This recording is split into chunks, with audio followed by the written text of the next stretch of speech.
నేటి యువత సర్దార్ భగత్ సింగ్ ను ఆదర్శంగా తీసుకుని ముందుకు సాగాలని మాజీ ఎంపీటీసీ మంజుల మహేందర్ రెడ్డి, మాజీ సర్పంచ్ భిక్షపతులు పేర్కొన్నారు. భగత్ సింగ్ 177వ జయంతి సందర్భంగా సిద్దిపేట జగదేవ్పూర్ మండలంలోని తెగులు గ్రామంలో జయంతి వేడుకలు నిర్వహించారు. భగత్ సింగ్ విగ్రహానికి పూలమాలలు వేసి నివాళులర్పించారు. ఈ సందర్భంగా వారు మాట్లాడుతూ చిన్న వయసులోనే భగత్ సింగ్ దేశం కోసం పోరాటం చేశారని గుర్తు చేశారు. దేశం కోసం ప్రాణాలనే త్యాగం చేసిన ఘనత భగత్ సింగ్ కే దక్కిందన్నారు.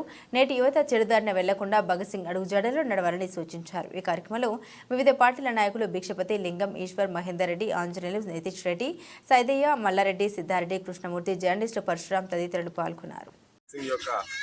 జయంతిని పురస్కరించుకొని చిగులు గ్రామంలో ఘనంగా అతనికి నివాళులు అర్పించడం జరిగింది. ముఖ్యంగా వందల సంవత్సరాలు పరిపాలించినటువంటి ఈ బ్రిటిష్లపై యుద్ధం చేసి వారి యొక్క ప్రాణాలను తృణంగా పెట్టి ఈ నేటి యువత ఆయన అడుగుజాడల్లో నడిచి పరిస్థితి రేపు కూడా యువత భాగస్వామ్యం కావాలని ఈ యొక్క సందర్భంగా విన్నవించుకుంటాం.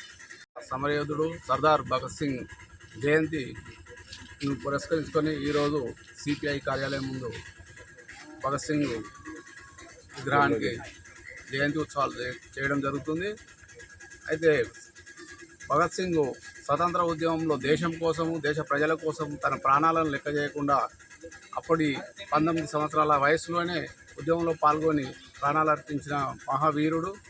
ఈ రోజున యువత అన్ని అంటే డ్రగ్స్ అలవాడవుడు ప్లస్ అట్లాంటి దానికోసం అదైతుర్రు. ముందు భగత్ సింగ్ను ఆదర్శంగా తీసుకొని ప్రతి యువకులు దాన్ని ఆదర్శంగా తీసుకోవాలని చెప్పి దేశం కోసం పాటుపడాలని కోరుతున్నాను.